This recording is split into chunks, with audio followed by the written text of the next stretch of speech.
Hello and welcome to the Insta Runners Roundup podcast. Joining me this week we have Jase, we Hello. have Abie, Hi. we have Mike, Evening. and we have Jimmy. Hello. This week we are mainly going to be reviewing the Edinburgh Marathon, which at the time of recording was a week past. So if we start off, we previewed the Edinburgh Marathon the last time, and we mentioned that there was no expo. But Jase, you turned up on the Saturday and there was a kind of mini something on the go. I don't know if we can push as far as calling an expo. I think we called it a hub event. I think so. You could pick up your numbers if you were overseas entered, or if you lost your bib. And when I got there, they had the hoodies and like a kind of technical top on offer. And I think the hoodies were £80, and you were getting a hat for £31. The rest of the stall was actually quite good. You could have got all your gels and stuff from Run For It. They had all the hydration things there, which that itself is a good idea. But with the space that they actually had at Dynamic Earth, I think they could have done a lot better with that. And I just felt the price of the hoodies and the tops it's pretty cheeky, to be honest. I did actually see a few people wearing them on Sunday. So they've obviously have sold some of them, but no, definitely not an expo. Definitely not. It's potential though. If there's something there that they've started, that's a potential for the future though. If they could expand that, but at those prices, is it something anybody wants? I mean, what was it? £80? That is absolutely extortionate for a hoodie. Oh. It seemed to be the case that it looked like maybe like a winter hoodie that somebody hadn't sold out. Okay, so that takes us to actual morning of the event, and we turned up, and it was cats and dogs, guys. It was proper pissing it down. Didn't really have the vibe and the buzz that we were hoping for that we had the year before. Remember, I seen Jase walking down the road with his hood up. I think you were eating a packet of crisps, not really getting the buzz off you. We walked past what's the square that we were going to meet at? Last year it was that bit was people lying in the grass. It was proper chilled out, everyone having a good time, and that before it was all relaxed. But this time it was like, can we find somewhere to shelter? And luckily we did. We did, and it was. You're banging what you're saying in terms of the vibe. There was nothing to enjoy with that weather, obviously there, but we were really lucky that we did find that wee place, and the fact that they were letting people in as well. It obviously ended up absolutely mobbed. And we still had a wee meet up as such. Maybe 4 or 5 people came that we've seen. It was good to keep warm in there, and considering how close it was to the start line as well. I think I was only out in the rain about 2 minutes before I actually got started, so that was good. So for those that don't know, it was Edinburgh Uni Chaplaincy. Is that the Chaplaincy? I think it was called. Yeah. So when we first went in, it was quite quiet, and it might just be a coincidence, but we did post on social media we were in here and it was nice and dry and quiet, and then it got quite busy. So hats off to them for not kicking everyone out. Very Christian of them. So did you all meet there? Aye, we put a wee message out on Instagram once we got in there to say that that's where we were, and we'd obviously been in the chat and stuff and knew that we were kind of planning to meet together. Pauline came along with Mike, and Alex came in and met us, and John runs from Instagram. He came in. We seen Kirsty. Stuart was there actually as well, so there was a good wee crowd kind of got together beforehand, and I think everybody was in the same boat though in terms of just no buzz for it whatsoever because of the weather, knowing that you were going to go run for 3-4 hours, and that.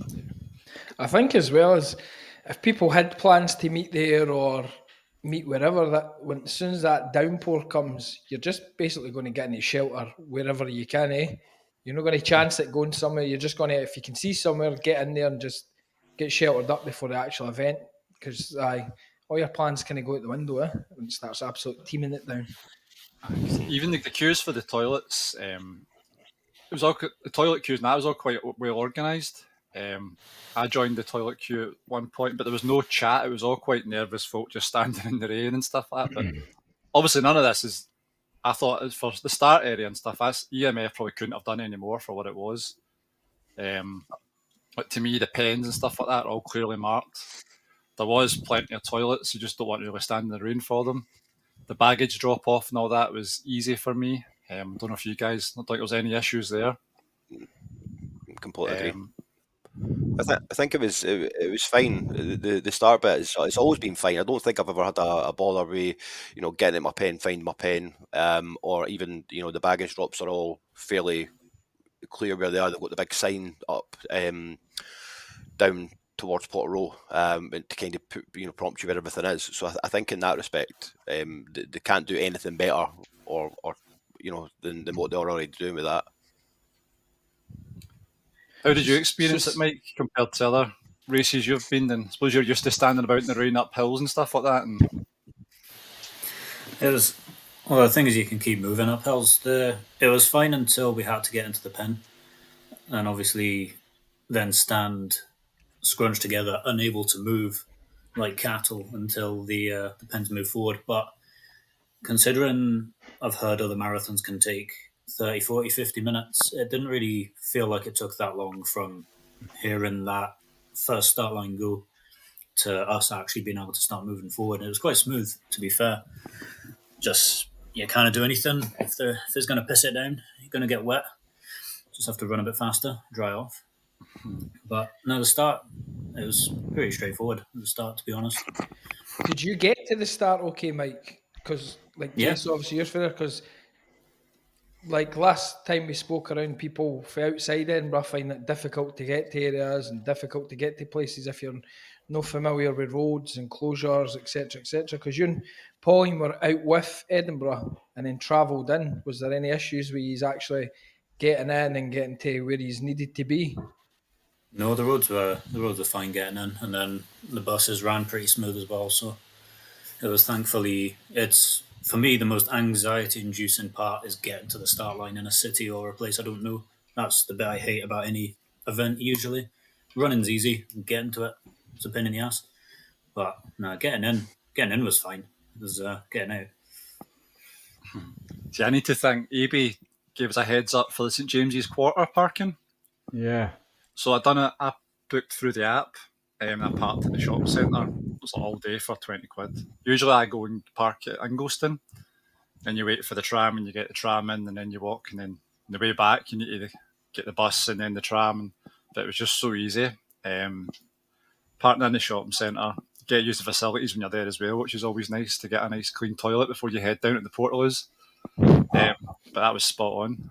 So thanks for that heads up. That was good. If I ever go to EMF again, I'll probably do that. We've got some individual experiences from the race that people have sent in. Just going to run through a few of these. I've got Easier Miles Elaine says, brilliant as always, ran faster than expected and smiled the whole way. I don't know if she's been overly positive there because we've had a few arguments on Instagram about it. Dale said he enjoyed every minute, no time pressure, and helping his wife finish her first marathon, which is always a great thing. Elaine runs, another positive one. So it could have been anywhere for me, just buzzing to have ran a marathon. Dare to Change, that's one of Abie's promotions. They sent us a message saying the first half was feeling great and on good time, but the last half was absolutely brutal. Then we had John Runs, who we met before. He said the support was the best he's seen given the conditions, which is a great shout. I was not expecting the crowd to be as good on the day, especially out in the quieter parts. Because we'd actually discussed that on the previous pod, how it's hard to get to some of these bits, but the crowd came out. I don't know if you guys had the same experience there. Yeah, there was a couple of bits after like St Sands when the road actually finishes, that's the first time I can remember people being kind of, large scale around there. There's a bit at Long Nidry that people usually get because you can come off the road at Meadowmill, but there was far more. I felt there wasn't very many sections where there was nobody at all. I didn't think this year. So in terms of the support, I thought it was far better than it has been. It was always good, but I think it was far better than it's been. Yeah, I would agree with that. I would say after Seaton Sands this year, the support was phenomenal. I don't know personally, I don't know if it was just because I was in the zone, but I can't remember anything about going along the promenade. Was that busy? I didn't feel like it was that busy along the promenade at Portobello. Well, Portobello. At Aye. Portobello, nah, it was I thought dead. that. But that was the worst part of the course Yeah. for me. Just the wind was coming right off the sea and absolutely barring you. That's only like a 3K section or something as well, but that stuck out for me in terms of there'd be nobody there and quite quiet. I think everybody's the atmosphere was quite somber. I don't know if it was just me, but I never noticed because I was too busy trying to keep my feet. Did you guys think with the sand on the, is it the kind of monoblocky bit down there? I thought that was really slippery. It can be. It's like that anyway in general. If you go for a run, sometimes down there, but obviously with the wind and stuff, it would be picking it up and bringing it over. But that was probably the dullest part of the course for me last Sunday. Because it's not usually that bad there. Usually you get a wee bit of crowd there. Nah, but yeah. Can't. But even Gosford House was quite well. So there was a few wee pockets of crowd through that as well. Yeah, there was, yeah. But so Gosford seemed a lot better for me this year. I don't know if they've redone the path or something, or I don't know if I've made I was that thinking up, the exact same but it thing. just Sorry, seemed- Jason. I was thinking the exact same thing with Gosford House. I thought it was a lot smoother this year. Aye, I think they've redone at least the part of that path because I didn't remember it being like it was. It was also roasting when I got there. I was well. going to say the sun came out going through Gosford, and there was a bit you go through and you get tree cover, and it was nice and cool, and it was magic. I could have just stayed in there.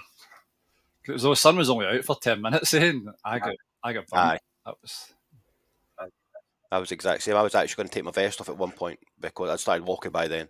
I was actually going to take my vest off and put it on my head because if my head gets burnt, then it's game over. But luckily, the rain came back anyway and cooled me down. So, But no, John done well. I ran with him at several points, but he kept getting hit with the cramp sniper. He kept running, going, "Oh, how you doing? How you doing?" And then bang, his leg, and he was up and into the verge and hopping about. By that point, you can't stop. You just need to, every man for yourself, keep going. Who else have we got here? I've got MacFit Method. He said the worst weather, worst organisation, EMF, you can do better. Still loved it though. Just running Jenna, crowd was amazing. First official half and a new PB. However, the out and back part made me question everything.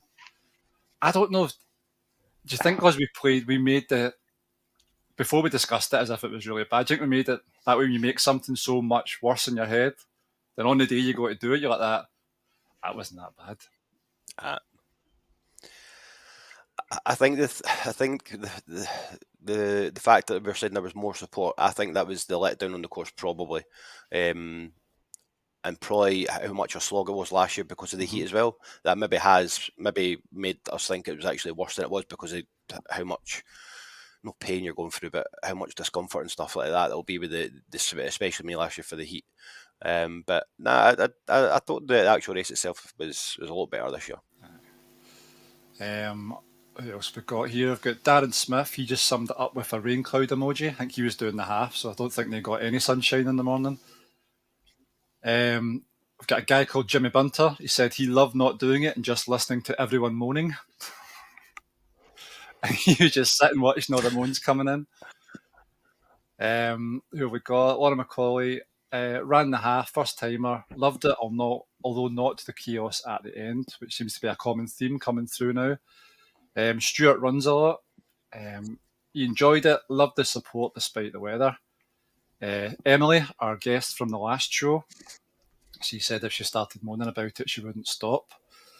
I think she had I think it was the coldness in the finish, I think, got a lot of people, which probably, I feel like I've calmed down on it a wee bit now, that we're kind of week past. We've also got Run for Roasts. Pleased to make it round in 417, but start and end was horrendous. Nearly cried trying to find family. That's an issue, I think, because at the end, we'll get. In fact, we'll leave the finish. We can talk about the finish at the end. But as a common theme coming through, so we can start talking about our own experiences. Unless you guys have got anyone get in touch with you, or any PBs that are jumping out that he's not. But I know that because Ryan and Fiona, they were doing the half and they got PBs. Ryan got some ridiculous time, an hour 23 or something, I think it was. He's been on a roll. I seen Rolf, although Rolf says he had a bit of a bad day at the office, he got a PB and still absolutely smashed it. I can only dream of having bad days like him. His bad days are different, no way. What was he, 247 or something, I think it was. It's unbelievable. He was Something looking like good. that, something like that. Terrible day. I seen him quite. That way when you see people, like the elites coming back, and I was like, there's Rolf already. My God. And there's Abie coming as well. Just seen the tan coming towards me. Smile. He wasn't smiling that much by that point. Blown. But yeah, if I can maybe talk about my experience then of the day. Again, a bit subdued start. It was. I don't know if, although it didn't help in the experience of the social side we're wanting, I think it was a bit more calmer. And it's like, right, let's just go and get it done then. Which I think helped keep me calm. Heart rate was down, effort was all down. I don't think the weather was that bad. It was bad before and bad after I felt it, but during, I never felt it. I know some people were saying they could feel it working against the wind and stuff. I'll never felt like I was working too hard because of the weather during the race. The course was as expected. So I think because we'd well gone over the course and well covered it, there was no issues for me. The cones, I knew when the cones were coming, you just kind of shake your head at them and try and get around without bumping into people or watching your ankles and your super shoes, that kind of thing, because they are some quite drastic turns. I mentioned about Portobello being a bit slippery. But my issue, I was running fine. I was on pace. My heart rate was fine. I felt well fueled. But mile 16, 17 is what put me out the game. I get a kind of abdominal pain. I think what I should have, I think I've been holding in a pee for God knows how many miles, and it eventually just built and built. And by this point, I couldn't think what the issue was or what I could do to get it away. So I had to slow down, and it eased, and slow down a bit more, and then it ended up into a jog walk to the end, which I was quite disappointed. Even more disappointed when I seen I missed my PB by 2 seconds. And you think I could have maybe pushed a bit more there, but I don't know.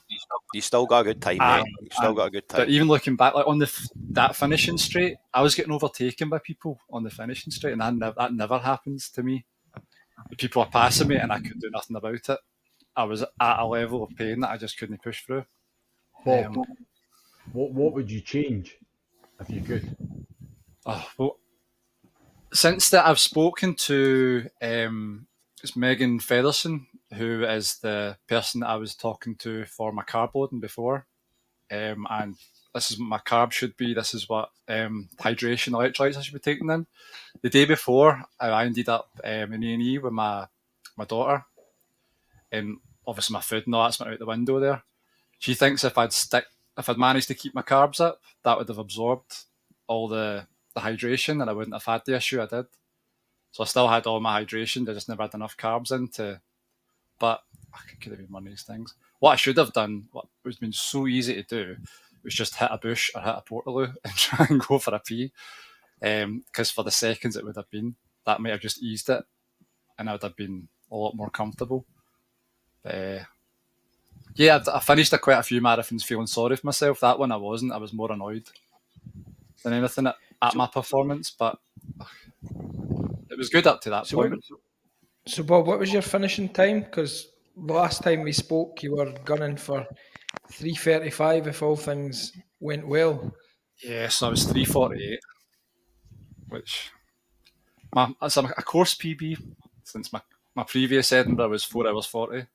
But that's a bit of a stretch to be claiming that, I But think. also, considering weather and stuff like that, your PB's your PB when you go along and the conditions are on for you to run that PB. If the conditions or how you're feeling aren't there, then like you said at the start, it is what it is, eh? Oh, I couldn't have done any more than on the day because of it. But that was just because of that one issue. I don't think the weather maybe even helped me, because my heart rate was, even looking back, my heart rate was fine.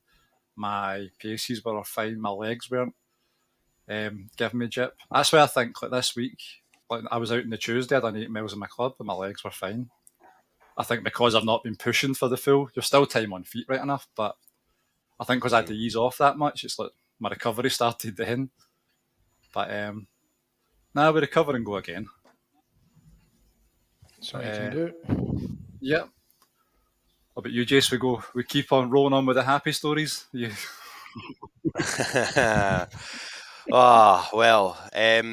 Race start, absolutely fine. In hindsight, went out too quick. I felt comfortable though, really comfortable. I didn't at the time think it was an issue. I did then, pull the pace back quite considerably when I got to about 8k, I think, and I realised, I had looked at my watch, and my watch will tell me what my predicted time is, and it was saying 3:09. I was like, nah, that's too fast. Need to rein this in.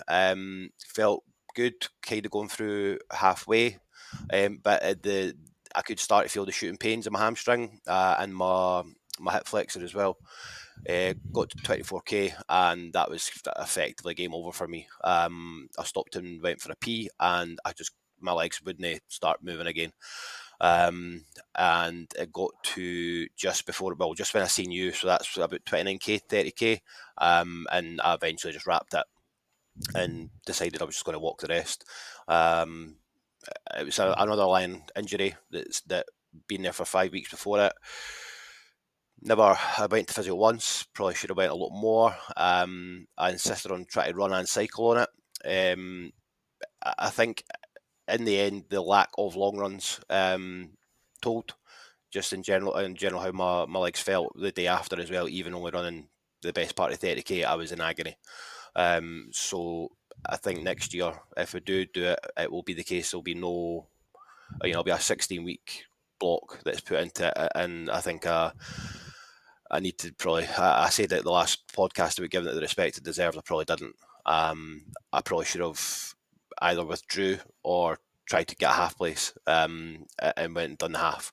I don't think I'd ever try and run a marathon in the condition I was in again. But everything's a lesson. You get on with it. I walked the rest, got my medal, and that's it. I've made peace with it. It's fine. There'll be another one. I must say, when I seen you just before, because we could probably just about see Gosford House coming up when I seen you. Yeah. And hats off, that's a long walk back.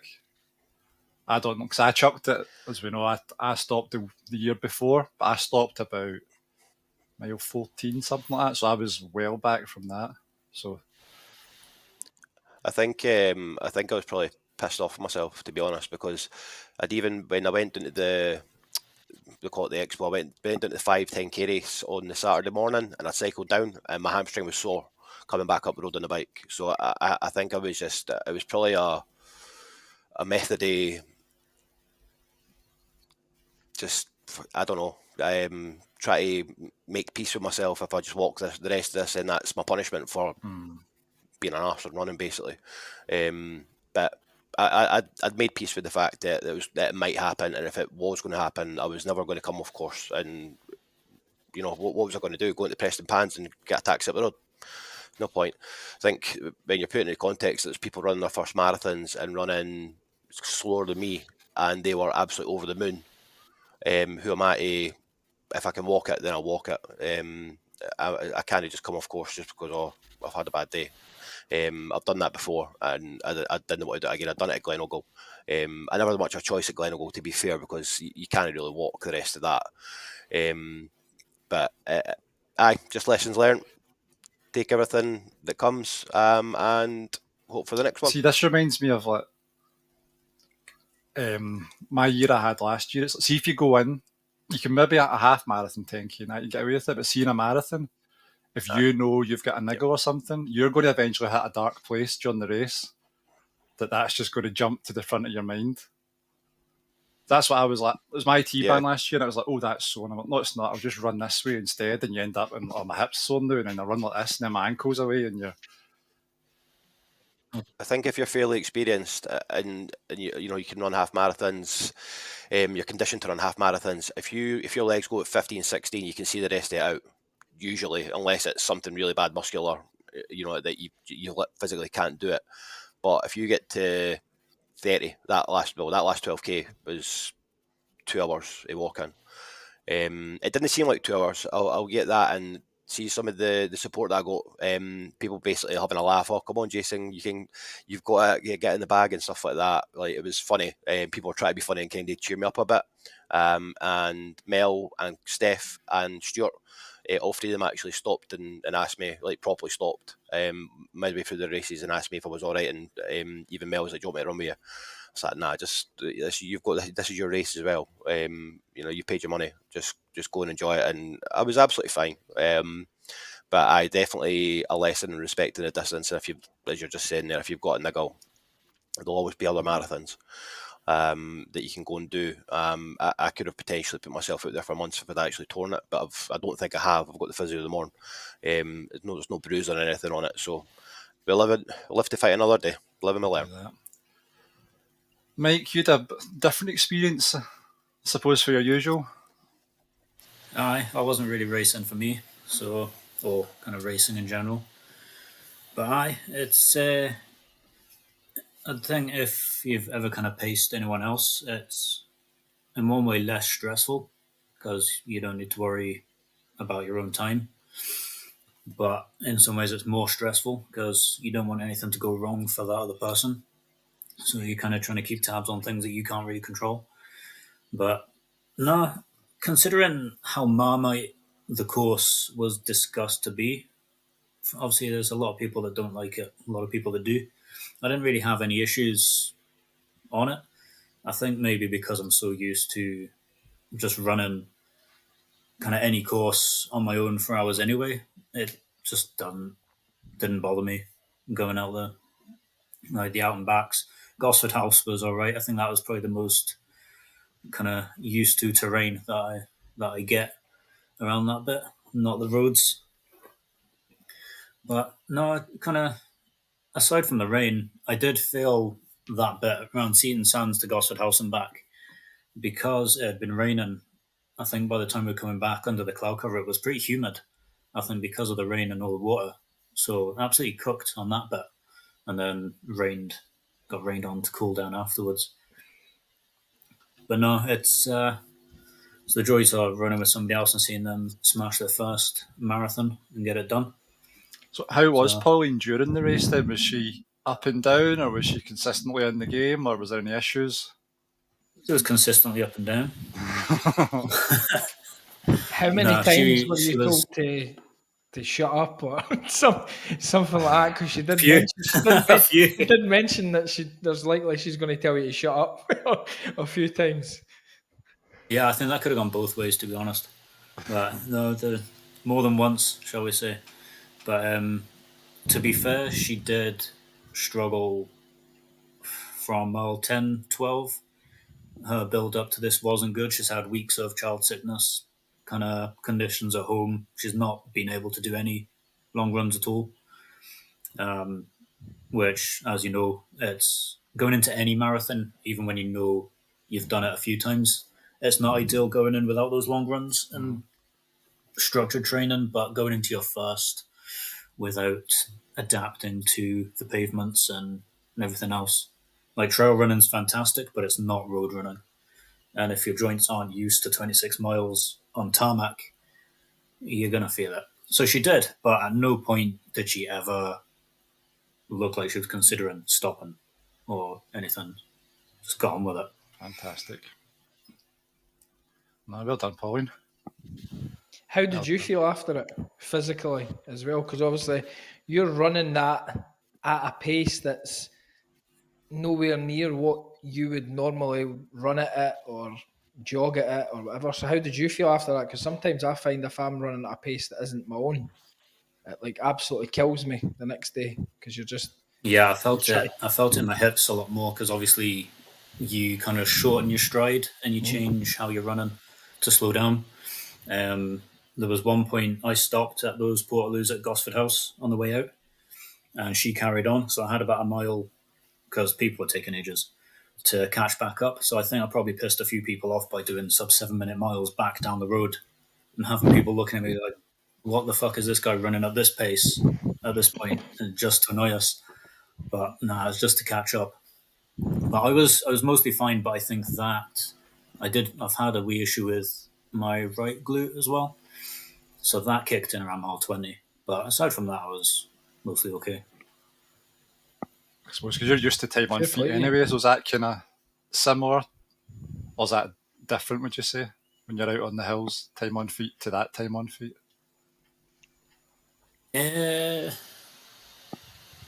I think it's just different. I mean, there's different challenges to both. As I say, the challenge with this one is your time on feet on the hills, you're walking specific blocks and then you're running. Whereas this was, to be honest, mostly running, but it's at a slower pace on flat ground. So you don't really get different muscles being used. So pros and cons, I think, to either. I mean, you missing having a picnic on your runs? Was that different? Having to rely on gels and stuff like that, or were you going I in your think I took backpack five. getting out sandwiches? Or I just stealing them off kids as I went past. No, I just had 5 gels. good stuff. Well, I know a 5 man. gels.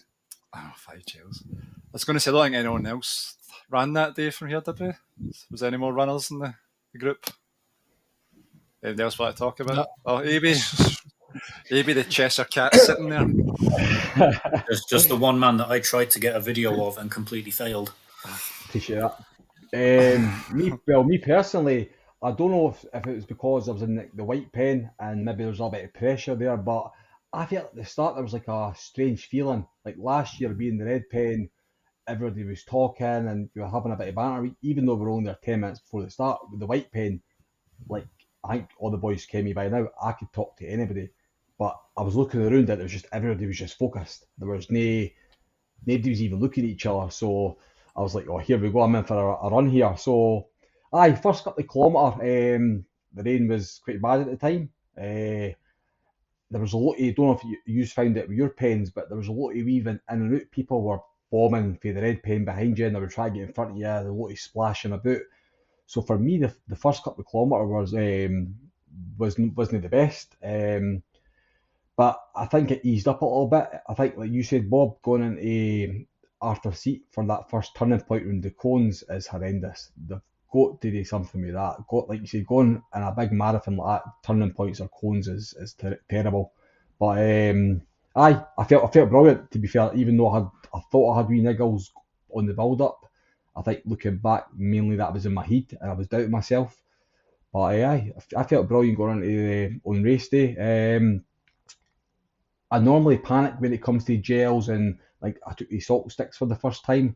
So I had a thing in my head like every 7 kilometre, take a gel, salt stick after it, and it worked for me. I think that was played a big part on my run personally.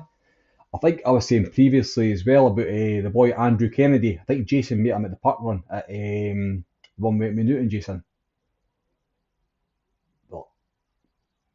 I'm not sure, mate. I can't We remember done this. Drumpeller. I remember I pointed the lad out to you if you done Manchester. Anyway, I used him him as a marker. I knew he was going to run it. I knew he was going for about 2:55. So every one of my pictures, he's in them all.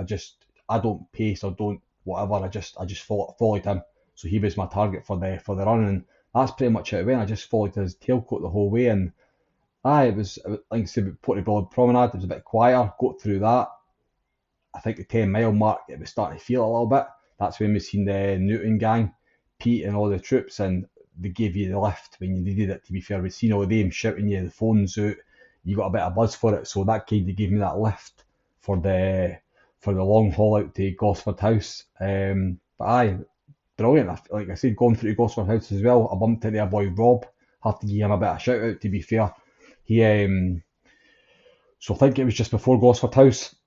He was running beside me, we were having a little chat as we were going, and he was like, hey, what are you going for? I want sub 3. And he was like, listen, run me, and I'll get you that. And listen, this boy could have 60-year-old, by the way, he could have left me for dead. He's the fittest guy I've seen. But he was like, he slowed down for me, took me with him, and we burst through Gosford House. And on the home straight back to the finish line, it was a great feeling. What I will say, the last 2 kilometre is the hardest 2 kilometre I've ever run in my life. I think if you look at the videos that are online, Insta and that, I was toiling. I was in the pain cave. I was in a world Ebola. Every time I seen somebody with a phone shouting my name and recording me, I tried to build up a little bit and try and push through it. But honestly, I just thought this is going to look good for the reel, so I better put a smile on. I was, I was toiling. And that, I think about, like you said, Bob, I think about 4 people passed me. They turned into Pinky playing fields and I couldn't care. When I turned round Pinky playing fields, I seen that clock 2:56. I was like, I've got it. And I was just absolutely over the moon. I just took that home straight in. Tara, my brother, and that were there with my niece and his missus and that. And I just took that home straight in. And that I do remember. It was the best feeling ever, seeing that time on the clock. That's unbelievable. That's the stuff dreams are made of. But it's good though that you can spot the people going in as well and give you the buzz and stuff. People were saying I was shouting you, Bob, and I couldn't tell you who I seen on the way back. I was just that busy just concentrating. Sorry, to be honest, like I was saying to you earlier on, coming to Gosford House, I think it's because how big we've got with the community, like bumping into got your park runs and people that know you. See the amount of people that shouted me on that were going out towards Gosford House. It gave you that lift, and there's far too many names to mention. But honestly, like, it was what a buzz it was. And like I was saying, across that finish line, I think it's is it Catherine and Laura? I have to give them a wee special shout out, by the way, because they've got some cracking photos of me crossing that finish line, and they sent them to me on Instagram, and that's photos I'm getting one framed. It's a brilliant photo. They've got the backdrop, my arms out, and the time above me. And that's a photo that I can keep for a long time, so I need to give them a wee special shout out. I do appreciate that. It means a lot. That's perfect. Absolutely perfect. So Abie, you said you wanted to, just to clear this up, Jason said you would date in 254.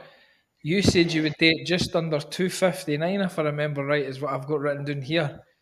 So again, you've no idea what you're going to run. So next time we do something like this, we'll probably just go straight to Jason. He can tell us exactly what's going to happen with you instead of coming to you.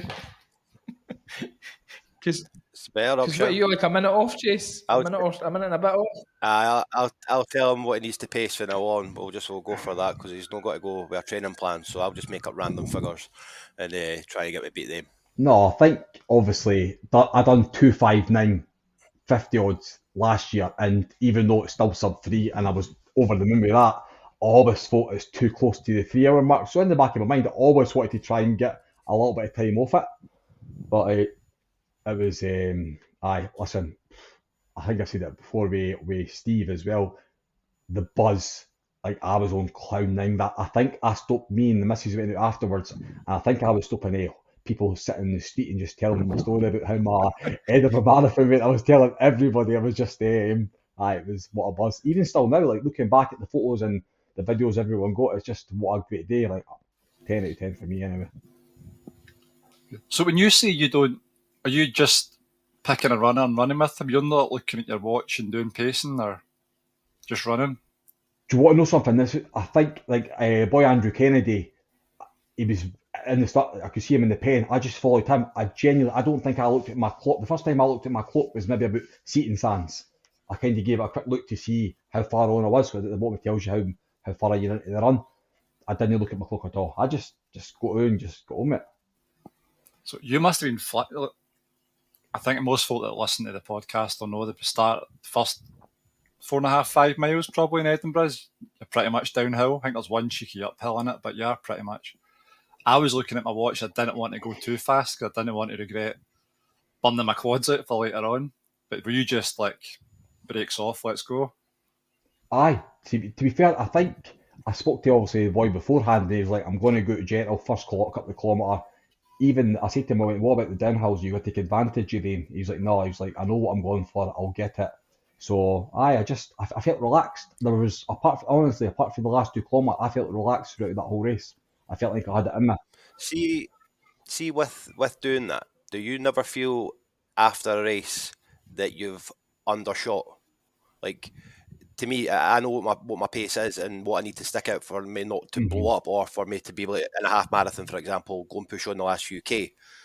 If I done what you're doing, I think at the end of races I would feel that I've not, potentially feel like I've not put all my effort in. If you're not working at a pace, I think that's just maybe my thinking on that.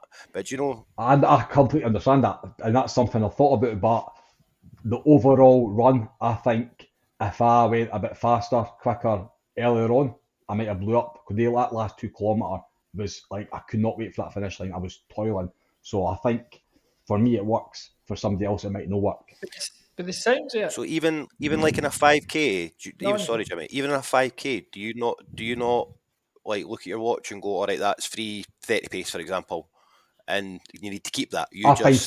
I ask people to start line what they're going for, and if it's better than my PB, I'll just chase that person. Fair dues,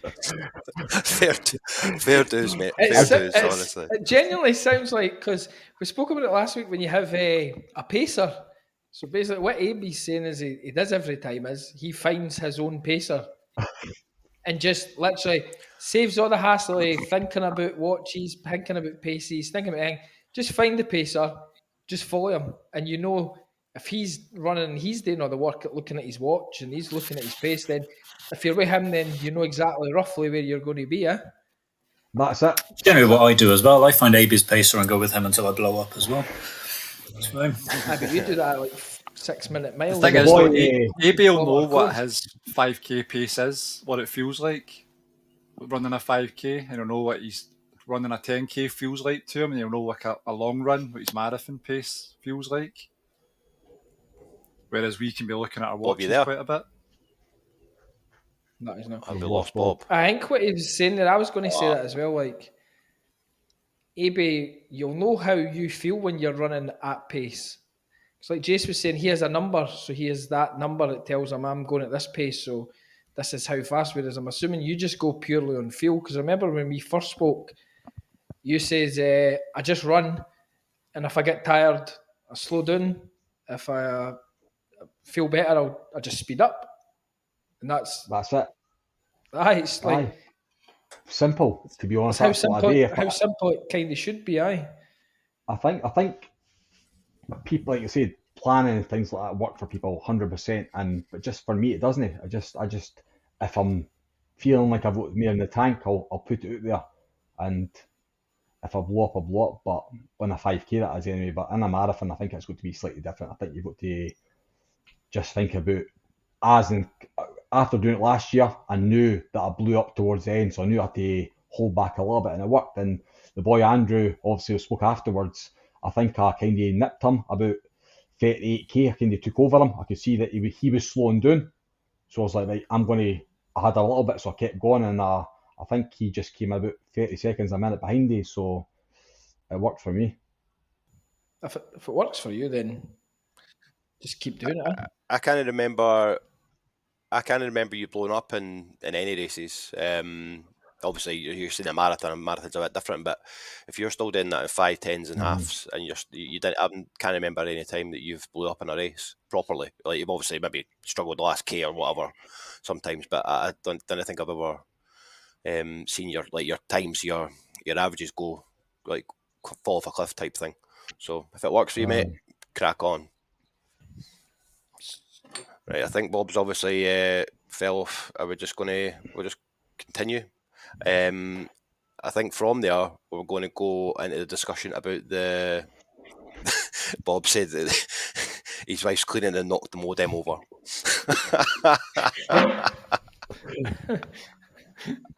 He'll be raging about that day. He will be absolutely livid.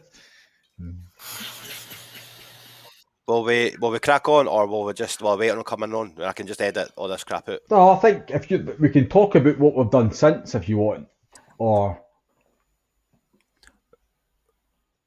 Well, the next bit was moving on to was the EMF Right, finish okay.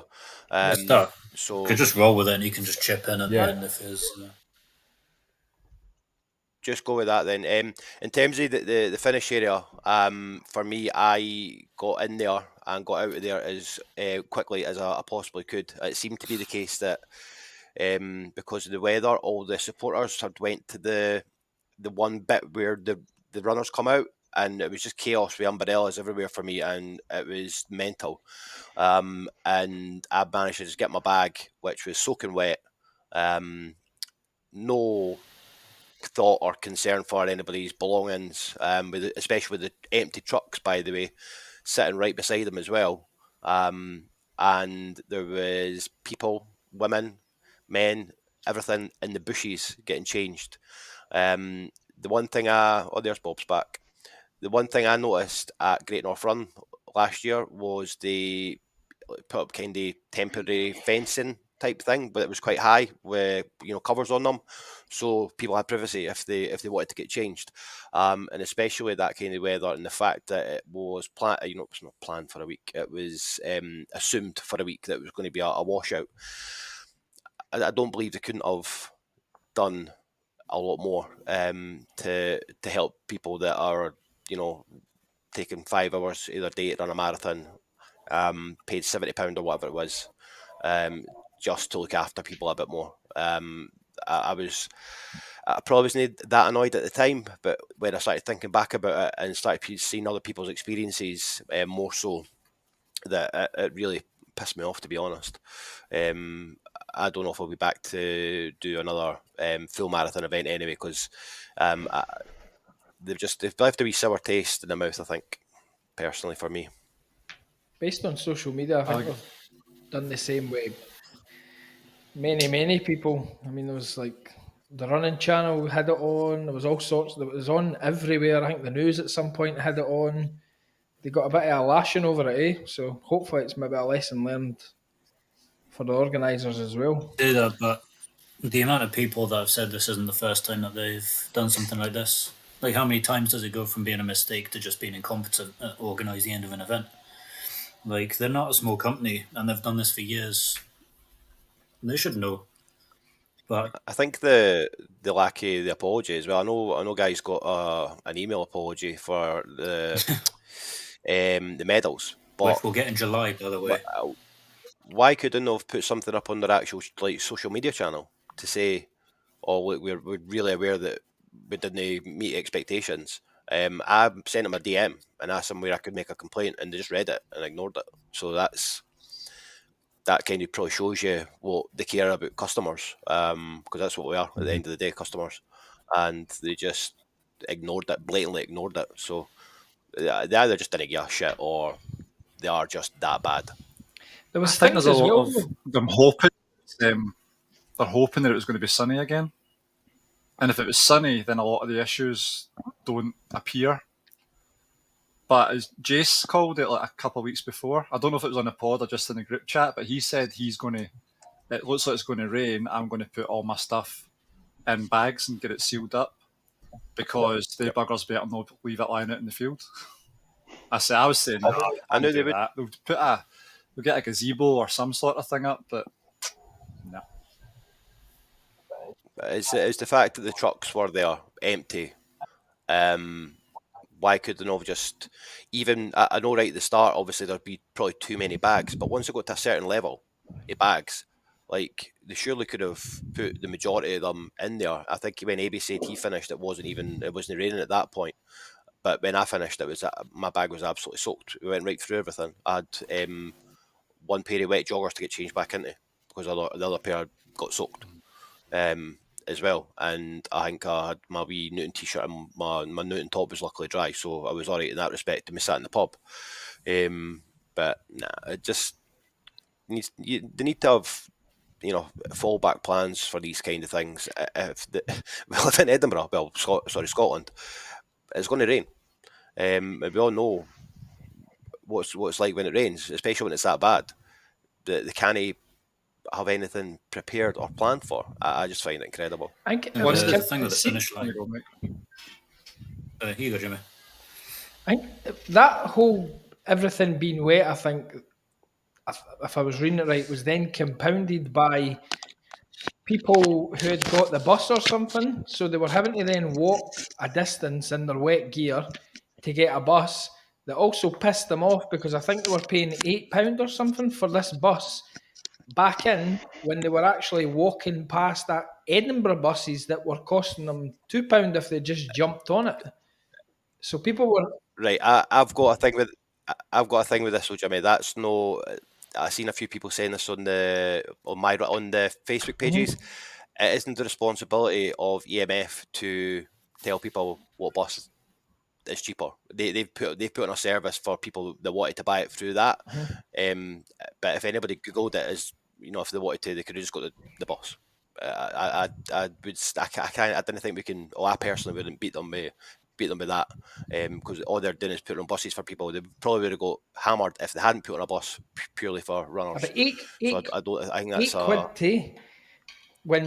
Because people will go to I agree, but people would go to their buses just because they've organised it as such, and thinking you think that's the easiest thing and this will be the best option for us because it's all within their kind of thing and it should be good and easy, but obviously, well, it wasn't. I mean, and I fully agree, by the way, that it is expensive. But if I go to a marathon abroad, I'd get public transport. I wouldn't get on one of their buses. The event bus. I would get public transport unless it was an actual, like I went to Ibiza and done Ibiza. They have to put a bus on because it starts at the top of a mountain. I went to Seville. I'd done public transport, buses, trains, to go everywhere. I think people do need to maybe take a bit of responsibility for if they think £8 expensive for a bus, go and have a wee look and you'll get one for £2. No try Good to point. no try to gloat or that, but my finish line experience was brilliant. Sorry, I can't put negative here, but I crossed the line, sat in the field nice and dry for a good 15 minutes, had a beer, went over and got my bag, got my photo taken on the wee podium bit, nice and dry, walked 10 minutes and got the train, £3.50 train back at Edinburgh, and don't get me wrong, it was raining when we got to the train station, but I can't I've feel never So been what you're happy for saying, you, it's eh? everyone's Never been fault for happy being for so you. slow. well, that's it. If you run a bit Stop faster, whinging and get training. if you run a bit faster, you might be drier. Joking, that is. That's the real there. Yeah. I think, see the whole thing, like knowing it's going to be busy and getting back out of Musselburgh is always going to be a bit difficult and you have to be patient. But knowing that and knowing the weather is all the more reason to keep people's clothes and that dry, give them an area where they can get changed, because if they're going to be standing about, then they need to get drier, they need to get... But I was shivering, my fingers were going blue when I was getting on the bus. All the way up until I got back to the car, I was shivering. The thing is, that is you doing a sub 4 hour finish as well. Like we finished in 6, and obviously that is going to be people that are going to be either first timers or just generally slower at the distance. And yeah, seeing the faces of the people kind of shell shocked at that point when the first thing they heard crossing that line is the young wee lass was at the Royal Marine Cadets that were handing out the medals. Yeah, I actually felt quite sorry for him because he had to tell these very cold, wet, tired kind of marathoners that had just had this massive spike of adrenaline. The first words they hear of, we've run out of medals, you can't get anything. Then there's nothing in the drop bags. The field afterwards churned to shit, and then all the clothing's wet. At least Boogie got his though when he came in after they ran out. I think there was just a massive lack of anybody taking control. Even at, the bit where you come out of the where you get your protein, your bar and stuff like that. That initial bit after there, all that would have taken is for like an event steward or director or whoever to clear the area a bit, direct people where you need to go. Look, can you get over there? Give them a bit of space. But obviously the reunion areas and the big field there was empty because nobody was obviously just going to stand about there. So they, for some reason, decided to stand about at the exit of the course. and it was just chaos. But you know what I mean. I got a medal. Is what Mike's saying there. I feel for the people that never got a medal, and especially the fact that there was children handing out. Well, sorry, having to tell people that they're not getting a medal for something they've just put their body through that for 6 hours is ridiculous. The thing is, obviously, the medal doesn't mean everything to everybody. It's just a piece of metal at the end of the day. I don't think it's the fact of the physical thing, but it's just a symbolism of what they've just managed to finish. And especially a lot of people, like a lot more people, in my opinion, anyway, that have finished in that time are going to be likely to have overcome something to have got there. They're either doing it for charity as a massive thing because they never thought they could do that distance, overcoming a disability, an injury, running for a loved one. You know, it doesn't mean anything to everybody, but to some people it does mean everything. That symbolism at the end of this journey that is such a massive thing for them to do, and to actually, because I've never been at the finish line in that time. That's not both, just is what it is. But actually being there and seeing the disappointment and the confusion on people's faces of, because you'll know yourselves having done multiple events, the amount of adrenaline that goes through you when you finish after a finish line like that. You've got your tiredness on the one side, but you've got this massive whirl of emotions because you've done this thing. And then there's such a come down straight away of like, shit. And you're just given a bag with a t-shirt on it that looks like every other. It's quite shocking. So I don't care for myself, to be honest, because I've got enough of them, I'll get them. But it's going to be 6 weeks from actually finishing that race to us getting them. It's going to be July before they come through the post. And that impact of receiving that is just not going to feel the same. And they made a massive song and dance, if you remember, about them selling out. It was like posts for like 2-3 days about selling out. So if you've sold out that far in advance, you know how many medals you need. And I know people are trying to run with the story about fake bibs. There's no way anybody measuring that in terms of how many there would be, and it certainly wouldn't have got to be into the thousands. I don't know how many people never got a medal, but I'm assuming it would be a fairly substantial number for what they've said. So I didn't buy this fake bib thing, or the fact that they never knew how many medals to order. I think they just fucked up and didn't order. Yeah. Yep. I don't know if you guys covered it when I was on it cut off, but did you talk about the fact they were giving out 26.2 mile medals to people that finished the half because they ran out of the half medals? Is that right? No, You can't be doing I that. didn't realise that, though. Can't be. They ran out of the half medals, so they started dishing out. The solution was to give out full. That's What scandalous. else? Let me get something. I'm sure I heard as well they were also given the volunteers medals as well. Don't know how true that is, but somebody said that they had seen volunteers going around getting medals as like thank yous. Which a t-shirt, aye, but I mean a medal. That's just, if that's true, that's absolute wild. I don't. If I finished a half marathon though, and they gave me a marathon medal, I don't think I'd take it. No. I would more so be saying to them, "Well, can you send me my right one in the post, please?" If that's why they've done it. I think they need to come out and just. I know they won't know. They should come out and just give everybody some clarity in terms of what actually happened. I think Because they're quite happy to be asking for the £78 or whatever it is again Because already. it's I think metal. this is something that the race organisers need to take into account, because this isn't the first event even this year that's run out of medals. If I'm not mistaken, Inverness Half, I believe, ran out of medals. Yeah. Glenorgle 33 last November ran out of medals. So this isn't the first time it's ever happened, or that we've seen it actually happen to our friends. But as we say, to some people, it does mean a lot. It's one of the most basic things. You know how many spaces you're opening up. You've got historic data on how well your race sells. Order those things. It is basic. It's crazy as well because that can make or break your whole event. Because, for example, a couple of weeks ago we were speaking about like the Highland Fling, and Mike, you were saying even just to do that race, to experience that finish, is something you'd recommend to anybody. And there's like people, like I met a guy from New York who came over to that race because he wanted to also run it because it's famous, but he wanted to experience the finish as well, eh? And I mean, like, you go for, I know it's a smaller event with less people and stuff, but people are signing up to run that huge distance just to experience that finish line. So it's like, if it's good enough, it's got the ability to make or break your event and have people want to come and do it. I mean, ultimately, the whole thing's about the finish lines. It's what we train for, isn't it? To cross that finish line at the end of any distance that we've done. That's the one thing we're going to remember, is how we've done that. Yeah. See, for one final moan on EMF, we draw a line under it. Can we get different T-shirts for the different distances? 100%. What's that all about? By the way, 100. I was sitting having food with the kids, and my wee lassie was like, "Oh, look, he's got the same T-shirt as you." So again, I talked to anybody. I was like, "How did you get on?" He goes, "Oh, I smashed it. 27 minutes." I went, sorry. He went 27 minutes. He went, "Oh, the 5K." I was like, "Oh, well done, congratulations." But you don't have to listen. Doing the 5K, fair play to him, but they have to have different T-shirts. That's not for me. Like, exactly. But then he can say he's done the 5K as the T-shirt I've got, and I've done the 10. But you can't. I don't know. It's a minor annoyance. That.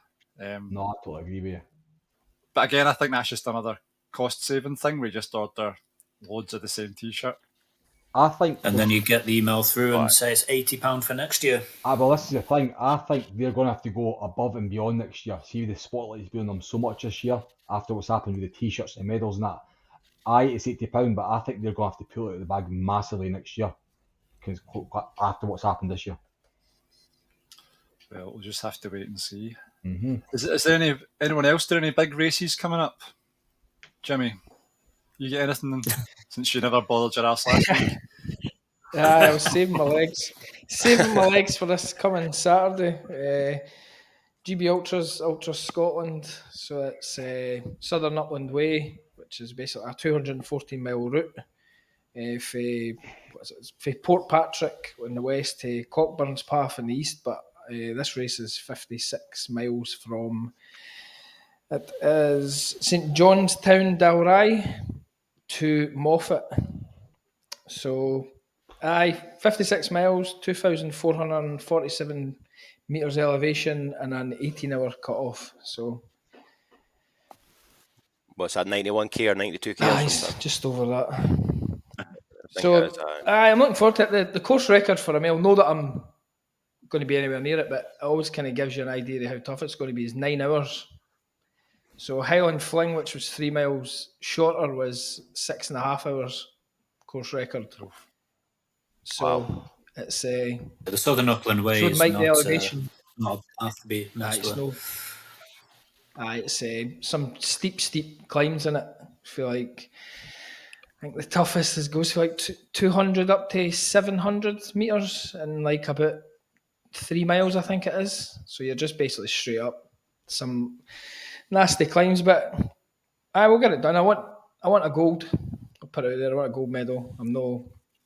Didn't want a silver or bronze one. I want a gold one. Do we know anybody else is doing it? 100 kilograms. Do we know anybody else is doing it? Aye. What's his name? The 100 kilograms. Oh, is that the race Stevie's doing? Yeah, Stevie's doing that. So I'll be messaging him. So So say hi to him. I never realised that was the same race. Yeah, he's doing that as well. So it'll be a doddle for him as well. He's been doing like back-to-back marathons and stuff like that. So that'll be a scoosh for him as well, eh? Saying he's nervous and stuff, but I've got a mate doing the 100. He'll be off. Sorry, mate. Yeah, because I think I've got a mate doing the 100 because I think the 100's running the same day, is it not? Yeah, it sets off. Aye, same time, same place. The 100, but they just keep. He's been having a lot of shin splint issues, so I don't know if he doesn't know how he's going to get on, but he's going to start and just go checkpoint to checkpoint. So I'm looking forward to it. It's got the best T-shirt at the end of the races I've seen as well, because it's the 40-year anniversary of the Southern Upland Way. Do they have extra smalls, Jimmy? T-shirt. Do they have extra smalls? Is that what are you squeezing into the extra smalls now? We've also got the Blast Running are doing the 5k and 10k. Don't know, are you guys doing that one on the Sunday the 9th? I think I'll go down, depending on what the physio's saying. That would be good just to even just go and enjoy it rather than try to PB or anything like that. I'm not in any PB shape, so it's Sunday morning, I think it is that it's on. So I think it may well, if the weather's looking good, I may pop down and give it a wee run at the 10. Excellent. And then we will be recording after they've got the Glasgow men and women's 10K. So on the 16th, I think Abie, you're talking about going down to that. Is that right? Yeah, well, I've got it booked. I just try to sort out logistics, getting there in time for the gun going off. So all going to plan, I should be there. It's a bit of a pain, that one, for us. It's the same issue with the guys that had the half coming for the West last week. There's no trains that get us in time to get to the Riverside. Is it the Riverside Museum, I think, Bob, it's called? You need to get off at Partick, and it's basically impossible with time-wise. I think it's looking like the Megabus, then a train. But I think there's plans for maybe just going to cycle through. I don't think I'll be running that. So I think we were just going to try and cycle through, make a day, and watch the Euros on after, and then get the train up the road. Very good. I'm going to be using it as part of a long run, so I'm going to park up in the north of the city, and then do like an easy half, and then maybe try and do the 10K at pace after that, and just to. Since I'm signing, I've done the classic what you shouldn't do, and I've signed up for another marathon, so get on in 5 weeks' time. But Jesus, get it done. Easy work. That'll be fine. Doing the sunset, you'll be fine. The sunset will be a good wee night. Like I'm looking forward to. I'm still signed up for the marathon at the moment, but I spoke to Kat and she said that I can bring it down to the half marathon if I want it. I think that is the sensible option. I'll not be in any position to be doing any long runs for the next few while. I don't think so. Bring your bike, then you can run your half and then cycle beside me and get some good content. That's not a bad shout, by the way. Facing me and shouting all sorts of motivational stuff. Get a drone. Oh, get a shot at Mike's drone. There you go. Better not be shit that day then. Nah, the sunset will be good. We're having with the ultra marathon being on and at the same time as well. So 6 hours, something like that. Doing who can get the most in 6 hours, or how many you can get. I think our man down there in the bottom right should be getting into that. When is it? It's too close after Saltire, is it not? Nah, we'd spoke about this. You're fine, absolutely fine. 6th of July or something, is it? 7th, 6th? 2 7th, weeks. I think I want to say. 2 weeks after Saltire. Absolutely fine. Well, just how many recovery ultra. Just do 100 miles and then just go for another one. There you go. Nice and flat. Abie's perked up here. He's like, what would do? 6 hours and how many laps I can do? Is that what it is? Just how many laps you can do in 6 hours? For the ultra, aye. Right. Are you fancying that? The half. I want to do the half, to be fair with you yourself, but it does sound appealing. But I think I'm leaning more towards the half. To be fair, try and get a good half time. I'll PB the half marathon. I've PB'd every. So my goal was this year to PB every distance for last year in the half. So I got 1, 2, 3 in the Scottish half last year. So that's one I slightly tick off. So I think that could be a good one for a good time. You should be able to take a wee chunk off that at Dunacramid. Like that's a PB course. If the weather's good, if the weather's good and the wind's light, then you'll be on for a good one, mate. Well, I think that wraps us up, guys. Apologies if it's felt more of a negative one, but EMF, you need to do better. They need to do better. You can't really sugarcoat it. I think he's done well putting for what the outrage was and stuff. Like a neutral that's not done it, or it's just been reading continual negative stuff about it. I think he's done well to put your positives onto it and and then the negatives in a constructive way, as opposed to just coming on here and absolutely lambasting it for an hour or whatever it is. I've seen a lot of stuff which is out with it. You can't moan about to EMF about the weather and stuff like that. Get on with it. You can't help that. The start area, fine. Race itself is what it is. There's nothing unexpected. Totally fine. But that finish area and the way they treated people and never gave medals is not on. And people need to be treated better. And we will be back in a fortnight then, and we will discuss ultras and 10Ks. Hopefully some PBs and some happy times. Survivors. All right, so just like to thank Jase, thank you, bye. Abie, Thank you. Mike, and good luck to Jimmy. Go smash it. Good luck, All the best, James. Jimmy boy. Bring it home for the boys. I'll get a blast.